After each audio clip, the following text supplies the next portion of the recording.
वालेकुम बच्चों, क्या हालचाल। मैं मोहम्मद हमजा और आप देख रहे हैं अपना प्यारा सा चैनल केमिस्ट्री इजी है। सबसे पहले तो आप ये देख रहे होंगे यार, ये तो अचानक से लुक मैंने चेंज कर दिया है। जिस तरह आपको पता है यार, मौसम काफ़ी ज़्यादा चेंज हो गया है इस दफ़ा। सर्दी इतनी नहीं हुई, टू बी ऑनेस्ट। इस ईयर में सर्दी उस तरह से नहीं पड़ी जिस तरह से पिछले ईयर्स के अंदर सर्दी हुआ करती थी। इस साल वो सर्दी है ही नहीं बिल्कुल भी। और अभी तो मौसम, हालांकि फरवरी अभी चल रहा है और फरवरी में अच्छी खासी ठंड होती थी पिछले सालों में, लेकिन इस साल मौसम काफ़ी चेंज है। धूप के अंदर आप 20-25 मिनट भी कॉन्स्टेंटली नहीं बैठ सकते, इतनी शदीद वाली धूप होती है। तो बस मौसम चेंज है, तो इस वजह से मैंने भी थोड़ी अपनी लुक चेंज की है।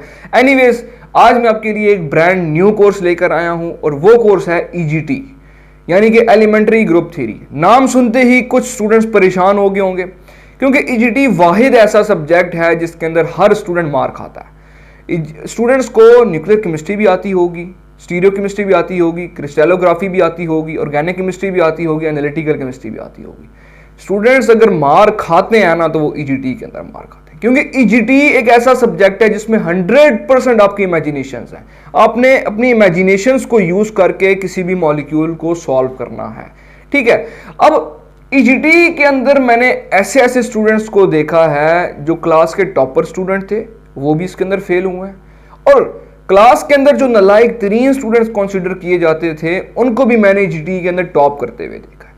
सारे खेल आपके इमेजिनेशन का है। जितनी अच्छी आपकी इमेजिनेशन है, जितना आप इसको यूज करेंगे अपने माइंड को, उतने आप ईजीटी को सॉल्व करेंगे, आपको कोई भी प्रॉब्लम नहीं होगी। और मैं आपको स्टेप वाइज ईजीटी को सॉल्व करवाऊंगा। हम बहुत सारी एग्जांपल्स को सॉल्व करेंगे, बहुत ज्यादा हम एग्जांपल्स को डिस्कस करेंगे, और उन एग्जांपल्स को डिस्कस करने के बाद मैं आपको चैलेंज करता हूं, मैं आपको गारंटी देता हूं अपनी, ईजीटी के अंदर आपको कोई भी किसी तरह की भी किसी मॉलिक्यूल के अंदर भी आपको प्रॉब्लम नहीं आने वाली।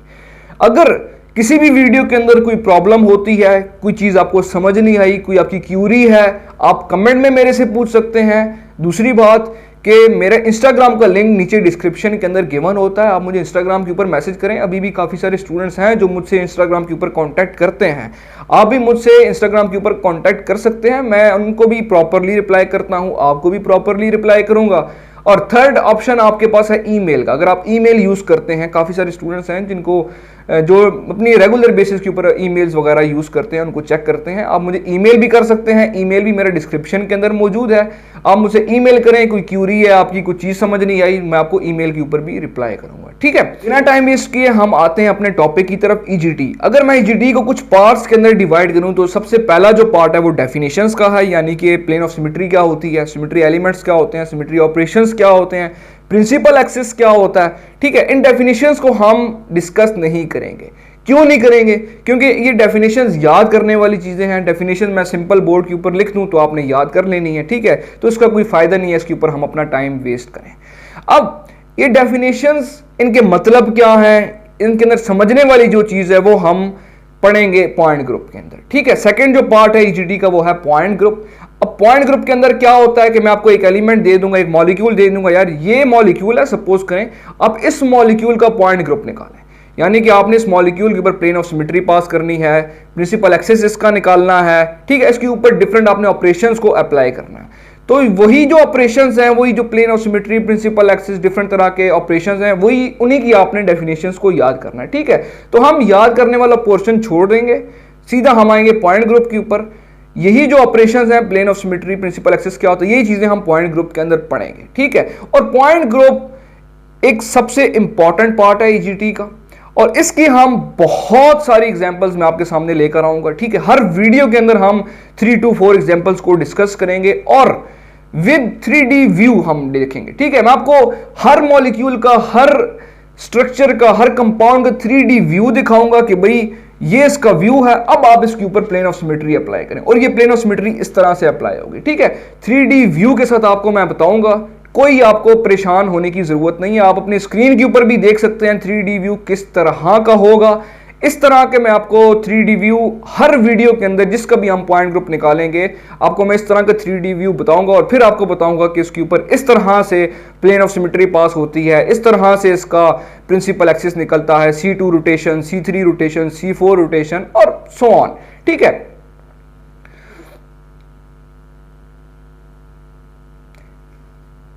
थर्ड जो पार्ट आता है ईजीटी का वो इसकी एप्लीकेशंस का है, ठीक है। इसको हम आईआर के अंदर यूज़ करते हैं और किस तरीके से यूज़ करते हैं वो हम लेटर ऑन डिस्कस करेंगे।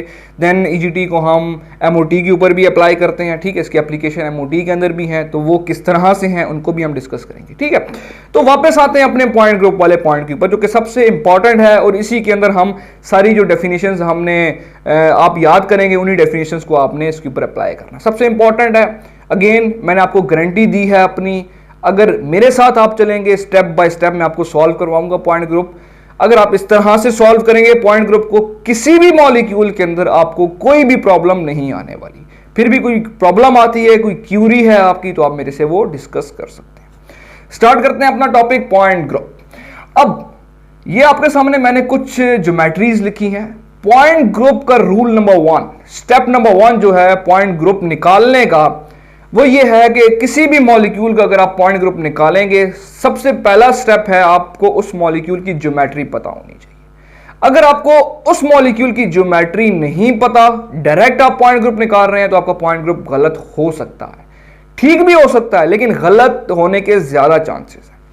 आपको मैं एग्जांपल से समझाता हूं मैं ये क्यों कह रहा हूं कि ज्योमेट्री होना लाजमी है।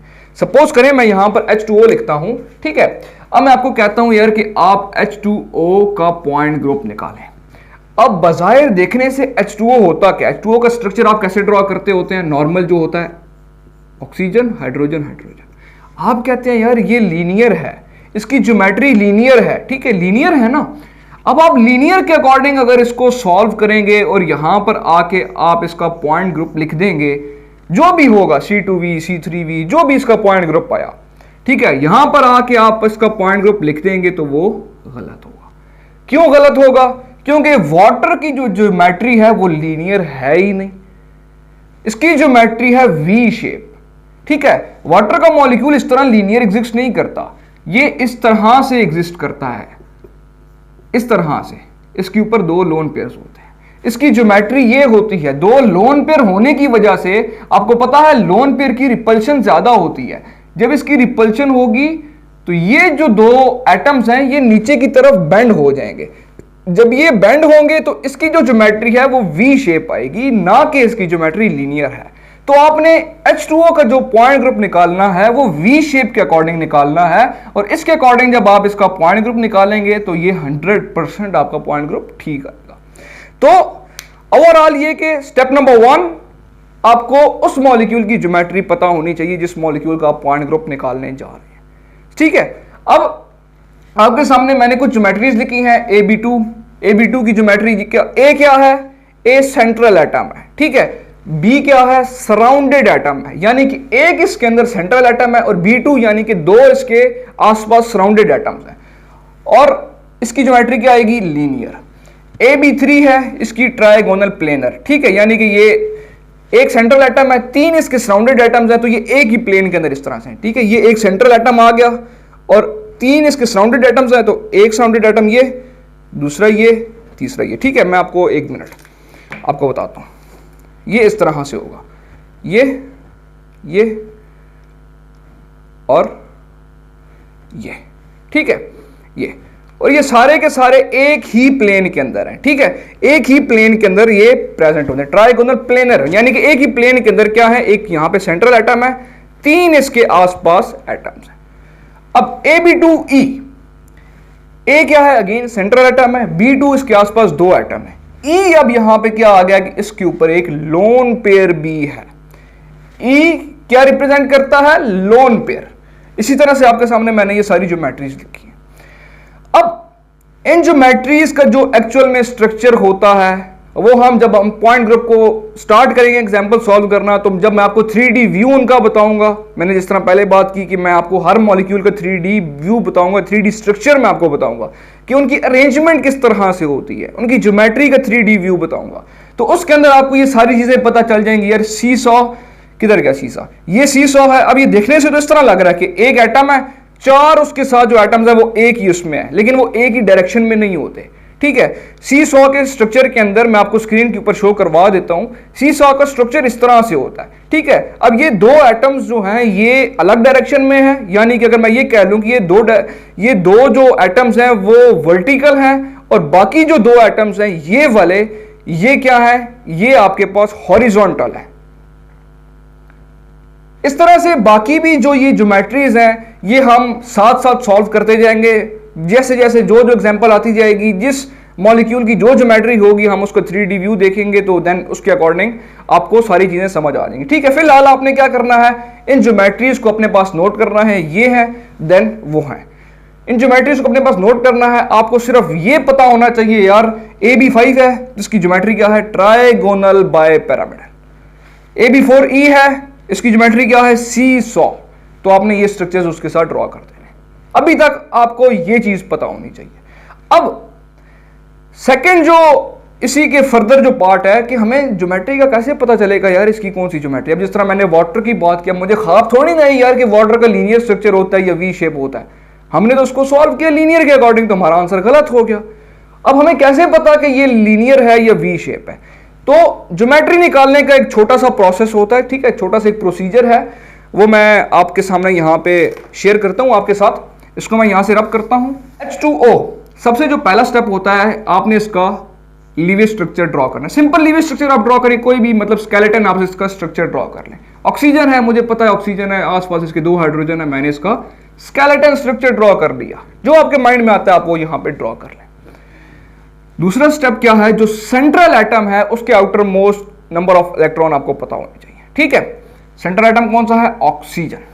अब ऑक्सीजन के जो आउटर नंबर ऑफ इलेक्ट्रॉन्स होते हैं वो कितने होते हैं, 6। ठीक है, 6 इसके आउटर मोस्ट इलेक्ट्रॉन्स हैं। अब ऑक्सीजन 6th ग्रुप में प्रेजेंट होता है, तो जो एटम जिस ग्रुप का मेंबर है उतने ही उसमें आउटर मोस्ट इलेक्ट्रॉन। अब अगर इधर कार्बन होता, कार्बन 4th ग्रुप में प्रेजेंट है, तो इसके आउटर मोस्ट इलेक्ट्रॉन कितने हैं, 4 है। ठीक है, इसी तरह अगर और नाइट्रोजन है, नाइट्रोजन 5th ग्रुप में है तो उसके आउटर मोस्ट में 5 इलेक्ट्रॉन्स हैं। ऑक्सीजन 6 ग्रुप में था तो इसके आउटर मोस्ट सेल में 6 इलेक्ट्रॉन है। अब इसके अंदर ऐड कर देना है कि ऑक्सीजन कितने सिग्मा बॉन्ड बना रहा है। क्या बॉन्ड बना रहा है, सिग्मा बॉन्ड ऑक्सीजन कितने बना रहा है वो आपने यहां पे लिख देने। कितने सिग्मा बॉन्ड है जी, 2। क्या आंसर आया, 8। स्टेप नंबर 3 के अंदर 8 को आप 2 से डिवाइड कर देंगे तो आंसर आएगा 4 इलेक्ट्रॉन पेयर्स। यानी कि मेरे पास 4 इलेक्ट्रॉन पेयर्स है जिनको हमने अब कंप्लीट करना है, जो हमने स्केलेटन स्ट्रक्चर ड्रॉ किया। देखें, इस तरह से मैंने स्केलेटन स्ट्रक्चर ड्रॉ किया था। ये 4 इलेक्ट्रॉन पेयर इसके अंदर मैंने पूरे करने हैं। एक इलेक्ट्रॉन पेयर तो ये होगा, ये बॉन्ड जो इसने बनाया। ठीक है, दूसरा इलेक्ट्रॉन पेयर ये हो गया। पीछे कितने बचे, 2 इलेक्ट्रॉन पेयर बचे। अब 2 इलेक्ट्रॉन पेयर क्या हो सकते हैं, मैं यहां पे एक और बॉन्ड बना सकता हूं। हाइड्रोजन है, हाइड्रोजन आपको पता है एक ही बॉन्ड बनाता है, तो यहां पे मैं एक और बॉन्ड नहीं बना सकता, यहां पे भी नहीं बना सकता। तो जो 2 इलेक्ट्रॉन पेयर बचते हैं वो क्या है, एज अ लोन पेयर यहां पे यूटिलाइज हो जाएंगे। ठीक है, जब ऊपर लोन पेयर आएंगे तो ये क्या बनेगी ज्योमेट्री, एक सेंट्रल एटम है, 2 इसके सराउंडेड एटम्स है तो B2, 2 इसके लोन पेयर्स हैं तो E2, AB2E2। अब यहां पे आप देखेंगे AB2E2, ये रहा AB2E2, कौन सी ज्योमेट्री है, V शेप। तो आपको पता चल गया यार जो वाटर है उसकी ज्योमेट्री V शेप है, यानी कि इस तरह से। ठीक है, तो ज्योमेट्री निकालने का सिंपल तरीका ये है। एक और एग्जांपल आपके सामने मैं लिखता हूं, SnCl3 नेगेटिव। ठीक है, अगेन पहला स्टेप क्या है, स्केलेटन स्ट्रक्चर आप इसका ड्रॉ करें। स्केलेटन स्ट्रक्चर आ गया। ठीक है, स्टेप नंबर 2 क्या है, valence electron of SN 4th group में प्रेजेंट है तो उसके वैलेंस इलेक्ट्रॉन कितने हैं, 4 है। कितने सिग्मा बॉन्ड बना रहा है, 3 सिग्मा बॉन्ड बना रहा है, 1 2 3, तो 3 लिख देंगे प्लस। अब ऊपर नेगेटिव भी आ गया। ठीक है, नेगेटिव क्या है, यानी कि इसके अंदर एक इलेक्ट्रॉन एक्स्ट्रा है। अगर प्लस होगा तो यहां पे माइनस कर देना है आपने, -1। ऊपर माइनस है तो यहां पे आपने +1 कर देना। -1, माइनस का क्या मतलब है कि एक इलेक्ट्रॉन एक्स्ट्रा है इसके अंदर, तो वो जो इलेक्ट्रॉन एक्स्ट्रा है वो यहां पे हमने ऐड कर दिया। अगर यहां पे प्लस होता तो क्या मतलब होता कि यहां पे एक इलेक्ट्रॉन रिमूव हुआ है, डेफिशिएंसी है इसके अंदर इलेक्ट्रॉन की। तो यहां पे जब डेफिशिएंसी होगी यानी कि एक इलेक्ट्रॉन निकाला हुआ है हमने, तो यहां पर हम -1 कर देते, निकाल देते इसमें से। अब यहां पर एक इलेक्ट्रॉन ऐड हुआ है, -1 है ना कि इसके अंदर इलेक्ट्रॉन ऐड हुआ है, तो हमने इलेक्ट्रॉन को ऐड कर दिया। ठीक है, यानी कि सिंपल माइनस होगा तो प्लस कर देना है, प्लस होगा तो माइनस कर देना है, लंबे चक्रों में पढ़ने की जरूरत ही नहीं है। आंसर क्या आया, 8। अगेन थर्ड स्टेप में 8 डिवाइडेड बाय 2 क्या आया 4। अब 4 इलेक्ट्रॉन पेयर आपने पूरे करने हैं, ये जो आपने स्ट्रक्चर ड्रॉ किया है। 4 इलेक्ट्रॉन पेयर कैसे पूरे करेंगे? इस तरह का स्ट्रक्चर मैंने ड्रॉ किया था। 3 इलेक्ट्रॉन पेयर तो ये देखें, 1 electron pair, 2 electron pair and 3 electron pair. एक इलेक्ट्रॉन पेयर सिर्फ बचता है। अब एक इलेक्ट्रॉन पेयर मैं यहां पे एक और बॉन्ड नहीं बना सकता। क्यों नहीं बना सकता? क्योंकि क्लोरीन है। क्लोरीन भी जिधर भी हमने देखा है क्लोरीन को सिर्फ एक बॉन्ड के साथ देखा है। डबल बॉन्ड क्लोरीन नहीं बना सकता भाई। ऑक्सीजन होता तो हम बना लेते, कोई मसला नहीं था, लेकिन क्लोरीन है। तो सिंपल क्या है, एक इलेक्ट्रॉन पेयर। लास्ट सॉल्यूशन क्या है इसका? यहां पे ये है। अब इसकी ज्योमेट्री क्या बनेगी? B3, 3 सराउंडेड एटम्स हैं तो B3E, यानी कि यहां पे अब एक के आगे लोन पेयर। अब AB3E नाम सुनते ही आपके माइंड के अंदर आ जाना चाहिए कि कौन सी ज्योमेट्री होगी यार?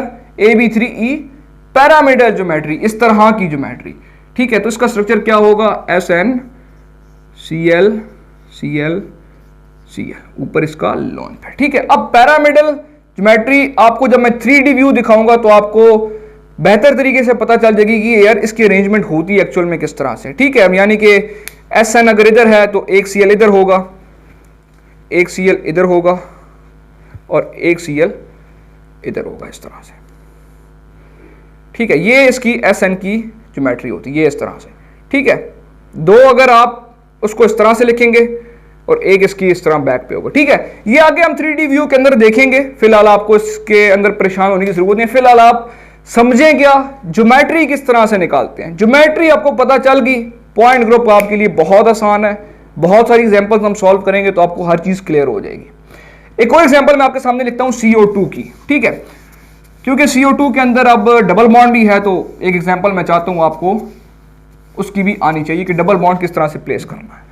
CO2 step number 1, skeleton structure draw करें, carbon oxygen oxygen. Step number 2, central atom के वैलेंस इलेक्ट्रॉन्स कितने हैं? कार्बन 4th ग्रुप में प्रेजेंट है तो इसमें 4 नंबर ऑफ इलेक्ट्रॉन्स है। कितने सिग्मा बॉन्ड बना रहा है जी? 2 सिग्मा बॉन्ड्स हैं, 2 लिख दिया मैंने। कोई ऊपर प्लस का चार्ज कोई माइनस का चार्ज नहीं है तो सिंपल इसको ऐसे छोड़ देना। आंसर क्या आया? 6। स्टेप नंबर 3, 6 को 2 से डिवाइड करेंगे, क्या आया आंसर? 3। 3 इलेक्ट्रॉन पेयर्स इसके अंदर पूरे होने चाहिए। क्या स्ट्रक्चर था? ये स्ट्रक्चर था। 2 इलेक्ट्रॉन पेयर तो पूरे हो जाते हैं, एक ये बॉन्ड इसने बना लिया सिग्मा, एक ये सिग्मा बॉन्ड बना लिया। एक इलेक्ट्रॉन पेयर बचता है, 1 इलेक्ट्रॉन पेयर, यानी कि 2 इलेक्ट्रॉन्स। अब एक पेयर के अंदर 2 इलेक्ट्रॉन्स होते हैं ना, तो 2 इलेक्ट्रॉन मेरे पास बचते हैं। देखें, ऑक्सीजन क्या है? डबल बॉन्ड बना सकता है, डेफिनेटली बना सकता है। ठीक है, ऑक्सीजन डबल बॉन्ड बना सकता है। अब ये जो हम लीविस स्ट्रक्चर के अंदर ये जो कैलकुलेशंस करते हैं ना, इसमें हम एक चीज पढ़ते होते हैं कि यार एक इलेक्ट्रॉन के बदले में आपने एक पाई बॉन्ड बनाना है। अगर पाई बॉन्ड की जरूरत पड़ी तो एक इलेक्ट्रॉन का मतलब एक पाई बॉन्ड। ठीक है, अब ऑक्सीजन डबल बॉन्ड बना सकता है तो ये मैंने डबल बॉन्ड बना दिया, एक इलेक्ट्रॉन के बदले में एक पाई बॉन्ड। 2 इलेक्ट्रॉन थे ना तो एक पाई बॉन्ड इधर, एक पाई बॉन्ड इधर। तो CO2 का स्ट्रक्चर होता ही ये है, carbon double bond oxygen, carbon double bond oxygen. Carbon हर सूरत में 4 बॉन्ड बनाता है तो 4 बॉन्ड इसने कंप्लीट कर लिए हैं यार, 1 2 3 4। ठीक है, यानी कि आप लोगों को याद करने वाली जो चीज है वो क्या है? एक इलेक्ट्रॉन मतलब एक पाई बॉन्ड, एक इलेक्ट्रॉन मतलब कि एक पाई बॉन्ड। ठीक है, 2 इलेक्ट्रॉन थे तो आपने 2 पाई बॉन्ड बना लिए, एक यहां पे एक यहां पे। तो ये क्या हुआ? A, यानी कि एक सेंट्रल एटम था, सराउंडेड एटम्स कितने थे? 2, B2। बस लोन पेयर कितने थे? कोई भी नहीं। तो सिंपल AB2 की ज्योमेट्री है। AB2 की क्या होती है? Linear geometry. तो सिंपल इसका स्ट्रक्चर जो है वो लीनियर है। इस तरह से आपने इन सब की ज्योमेट्रीज को निकालना है। नेगेटिव की एग्जांपल ने हमने सॉल्व कर ली, डबल बॉन्ड की एग्जांपल हमने सॉल्व कर ली, और इससे पहले एक जो सिंपल एग्जांपल थी H2O की वो भी हमने सॉल्व कर ली। अब आगे हम मूव करेंगे। ज्योमेट्री जो हमें पता चल गई किसी भी मॉलिक्यूल की क्या है, उस ज्योमेट्री को लेके अब चलना है कि पॉइंट ग्रुप किस तरह से निकालना है। ये हम डिस्कस करेंगे वीडियो नंबर 2 के अंदर, EGT 02। तब तक अपनी दुआ में याद रखिएगा। See you soon, sign off, अल्लाह हाफिज।